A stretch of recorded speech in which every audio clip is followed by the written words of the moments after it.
after you've put together a worksheet and you see what you see here, pretty much you can almost think of the data as far as a row after row of data pretty much being sorted by the month. All right, so we actually see for January, we can actually see, you know, the data for that and all that. So when you look at it, there's January, there's February, there's March.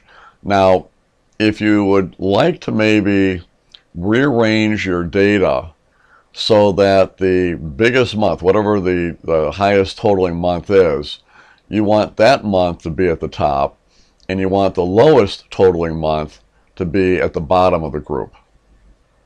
How would you go about doing that? Now, you could, you know, end up, you know, retyping your data or moving and you know, copying, or I should say, cutting and pasting rows of data in between. You know, I mean, you could do something like this where, you know, let's say you clicked onto this one right here, and then what you could do is you could do like a right click on it, hit your cut like that, and then you can go to another row here, right click it, and tell it that you want to insert the cut cells, and that would rearrange it. All right, and you could do that based on your values, and you can go, you know, do one after the other, moving all that stuff around. Now I'm going to go ahead and hit undo to put it back to where it was, and I'll just hit my escape key there to get rid of the ants.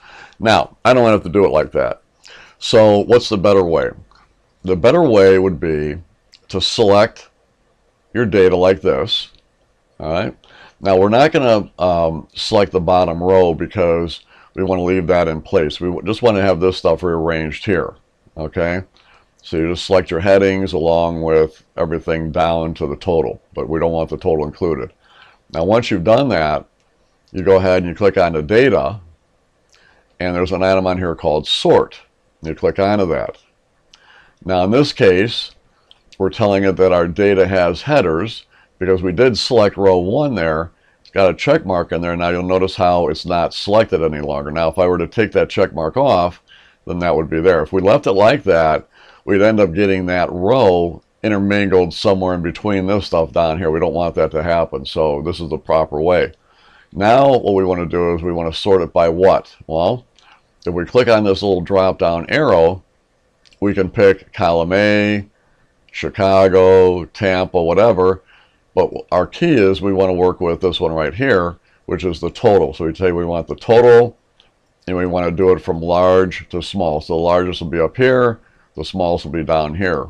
So it'll rearrange all these rows. See, that's the important thing of selecting everything like that.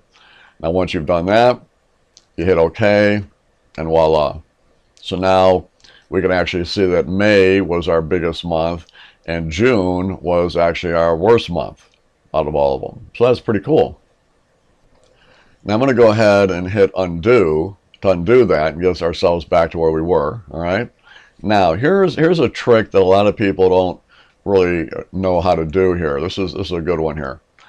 I want to sort my columns, and I want to sort them by this value down here. So I want to rearrange these columns so that the largest total that we have, whatever that column is, ends up being here, and the smallest numbered column will be over here, and then the other one's in between.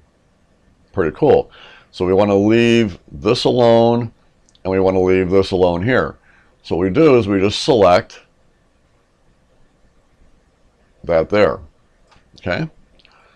Now we'll go back into data, we'll go back to sort, and we're going to go into our options and tell it we want to sort left to right. So before we were doing from top to bottom, that was, you know, row for row. This one's going to be for columns. So we're going to say left to right.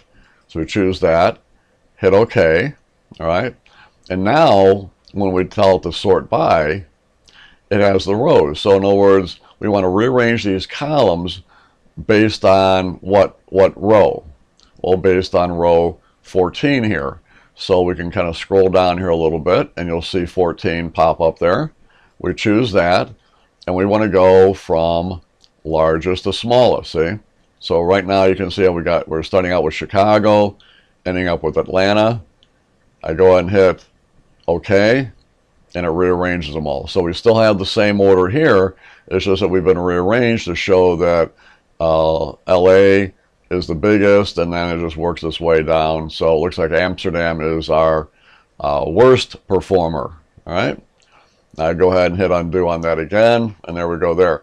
And I can, we can do it any way I want. So really cool stuff here. All right. So hopefully if you run into a situation where that would be nice to have, at least maybe rearranging the columns or rearranging the rows based on whatever value, now you know how to do it.